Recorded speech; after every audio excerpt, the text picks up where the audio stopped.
15-20 दिन पहले की बात है, मैंने सोचा कि भाई चलो वन पीस देखते हैं, काफी ज्यादा हाइप है इस एनीमे का। हाँ, मैंने बहुत ज्यादा जो फ्लैशबैक वाले पार्ट्स होते हैं उनको स्किप किया, उसके बाद बहुत ज्यादा फिलर एपिसोड्स है उनको भी स्किप किया, मैंने मूवीज नहीं देखी। बट जो मेन स्टोरी लाइन है, जो कैनन स्टोरी लाइन है, वो मैंने पूरा का पूरा देखा। जो भी एपिसोड्स आए हैं, जितने भी एपिसोड्स अभी तक आए हैं, मैंने सब देखे। उसके साथ साथ मैंने इसका मांगा भी पढ़ा। लास्ट जो मांगा इस संडे को आया था, मैंने वो भी पढ़ा। And I have to say कि One Piece is very very very very addictive. जब तक तुमको ना कंक्लूजन पता नहीं चलेगा ना, तुम इसको छोड़ना नहीं चाहोगे। एंड ये 15-20 दिन कहा गए मुझे खुद भी समझ में नहीं आ रहा, लेकिन मैंने कुछ ऐसा देख लिया है जो कि मैं नहीं भूल पाऊंगा। अब जो लोग गुफाओं में रहते हो, जिनको वन पीस का घंटा कोई आइडिया नहीं है, मैं उनको थोड़ा सा बता देता हूँ। वन पीस जो है वो सबसे लंबा चलने वाला एनीमे है, जिसका पहला एपिसोड 1997 में एयर हुआ था। एंड एनीमे का जो एपिसोड्स है वो 1100 से भी ज्यादा है, और 1100 से भी ज्यादा इसके मांगा के चैप्टर्स भी है। इसकी जो वर्ल्ड बिल्डिंग है ना, वो काफी ज्यादा इंसेन है। एंड मैंने ऐसा वर्ल्ड बिल्डिंग आज तक नहीं देखा भाई। और अभी भी इसकी जो वर्ल्ड बिल्डिंग है वो बची हुई है, अभी भी बहुत ज्यादा चैप्टर्स बचे हुए हैं। वन पीस की जो स्टोरी है वो है मंकी डी लूफी की। मंकी डी लूफी किस तरीके से किंग ऑफ द पायरेट्स बनेगा और कैसे वो वन पीस पाएगा, उसी की स्टोरी है ये। वन पीस के जो पहले कुछ आर्क्स है वो अगर आप एनीमे में देखोगे ना, तो उसका क्वालिटी आपको अच्छा देखने को नहीं मिलेगा, बिकॉज वो 1997 में आया था। तो उसका मांगा पढ़ना इज बेटर। बट मैंने उसका मांगा नहीं पढ़ा, मैंने उसको एनीमे में देखा, तो मुझे उतना कुछ खास पसंद नहीं आ रहा था। इसी वजह से मैंने सोचा कि भाई मुझे ड्रॉप कर देना चाहिए। बट तब तक मैं एनिस लॉबी तक पहुंच गया था, एंड उसके बाद तुम ड्रॉप तो नहीं कर सकते। उससे पहले तक तुम स्ट्रॉ हैट पायरेट के न्यू मेंबर जो आ रहे हैं उनको देखने के लिए एक्साइटेड रहते हो। उसके बाद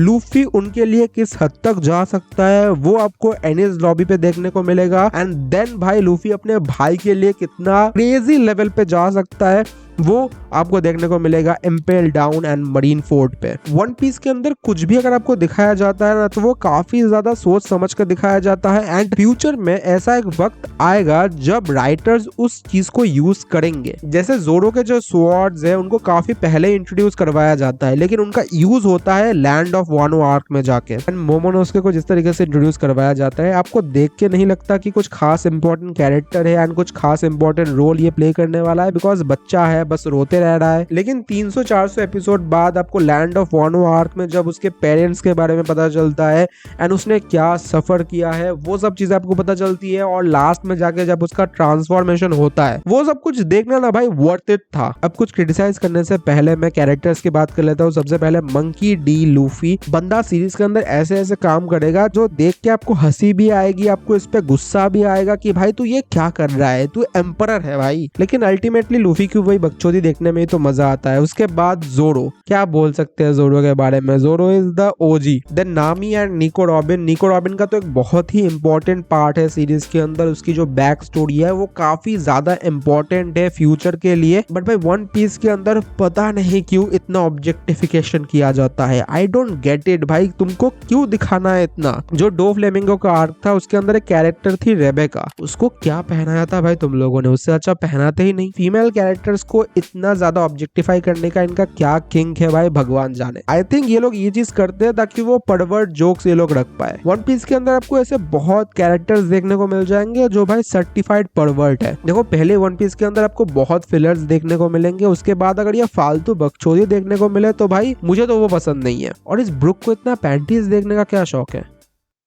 खैर ब्रुक की तो आंखें ही नहीं है।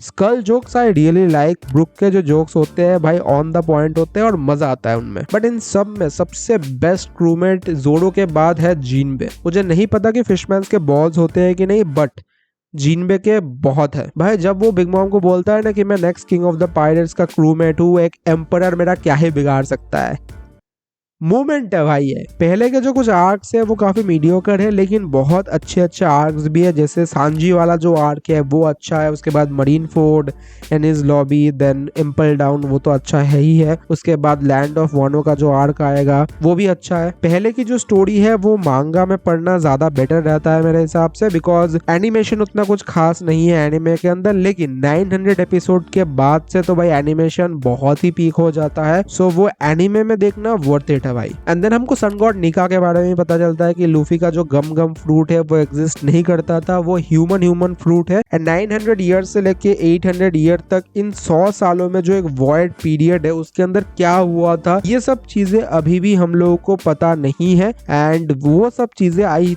थिंक काफी ज्यादा ग्रैंड होने वाली है, बिकॉज वहां पे जॉय बॉय के बारे में भी हमको बहुत सारी चीजें पता चलेगी। एंड देन अभी तक हम लोगों को ये भी नहीं पता कि विल ऑफ डी क्या है। डॉक्टर वेगापंक ने कोशिश की थी बताने की, बट वो बता नहीं पाए। एंड वन पीस के अंदर ऐसे बहुत कैरेक्टर्स है जिनको बड़े बड़े टाइटल्स दिए जाते हैं, लेकिन उनके बारे में हम लोगों को कोई आइडिया नहीं है, बट उनका जो प्रेजेंस है वो हर जगह फील होता है। मतलब ओवरऑल उन कैरेक्टर्स के आसपास एक मिस्ट्री बनाई जा रही है, जैसे शैंक्स का कैरेक्टर हो गया, उसके बाद ड्रैगन का कैरेक्टर हो गया, देन गोल्ड डी रॉजर के बारे में भी हमको ज्यादा पता नहीं है। तो इन सब की जो स्टोरीज है वो अभी तक एक्सप्लोर ही नहीं हुई है, और जो फैमिली ट्रीज है वो भी अभी तक ज्यादा एक्सप्लोर नहीं हुआ है। लूफी का फिलहाल तो 5th गियर आ चुका है, जॉय बॉय के बारे में हमको पता चल चुका है, एंड उसका जो थोड़ा बहुत हिस्ट्री है वो भी हमको समझ में आ चुका है। और कुछ एपिसोड पहले हम लोगों ने शैंक्स वर्सेस कैप्टन किड देखा, उसके बाद ब्लैक बियर्ड वर्सेस लॉ देखा, जहाँ पे लॉ हार गया, कैप्टन किड हार गया, एंड कैप्टन किड के साथ जो फाइट हुआ शैंक्स का, भाई खैर उसको हम फाइट तो नहीं बोल सकते, बट मुझे एक मूवमेंट के लिए लगा कि कैप्टन किड ने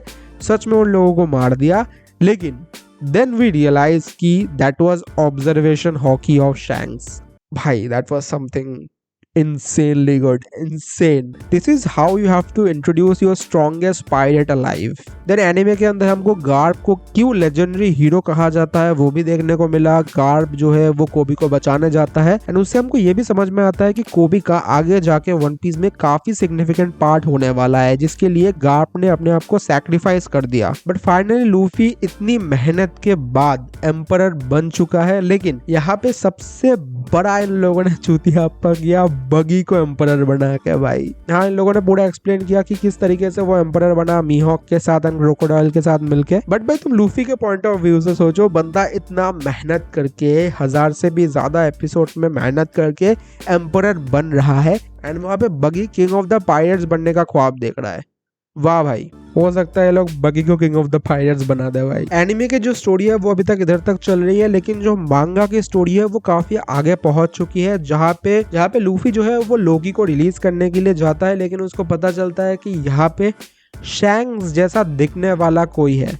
तो फाइनली शैंक्स के भाई के बारे में हमको पता चल चुका है मांगा के अंदर। यहाँ तक स्टोरी पहुंची है, आगे जाके देखते हैं कि क्या क्या चीजें होती है। इसका जो वर्ल्ड बिल्डिंग है वो सबसे ज्यादा मुझे इनसेन लगा, और उसके बाद एनिमे के अंदर जो म्यूजिक यूज किया जाता है वो भी ऑन पॉइंट है, वो मुझे सबसे बेस्ट लगा। इसका जो एनिमेशन है वो भी धीरे धीरे काफी ज्यादा क्रेजी होता जा रहा है। जो वन पीस का फैन लेटर आया था मैंने वो देखा, बहुत ही क्रेजी एनिमेशन है। उसके बाद रिसेंट कुछ एपिसोड है, जो गार्ड वाला एपिसोड है या फिर शैंक्स वाला एपिसोड था या फिर काइडो के साथ जो फाइट था लूफी का, वो सारे एपिसोड्स अगर आप देखोगे तो बहुत ज्यादा अच्छा एनिमेशन है। एंड धीरे धीरे करके एनिमेशन की जो क्वालिटी है वन पीस की वो बढ़ते ही जा रही है हर एपिसोड के साथ। उसके बाद वन पीस फिल्म रेड भी मैंने देखा, उसका जो म्यूजिक था वो मुझे काफी ज्यादा सही लगा। So One Piece is one of the craziest thing happening right now, and अभी भी इसका जो कंक्लूजन है वो आना बाकी है। क्या इसका फ्यूचर होने वाला है, किस तरीके से एनिमे के अंदर उसको प्रेजेंट किया जाएगा, वो सब चीजें जानने के लिए मैं तो बहुत ज्यादा एक्साइटेड हूँ भाई।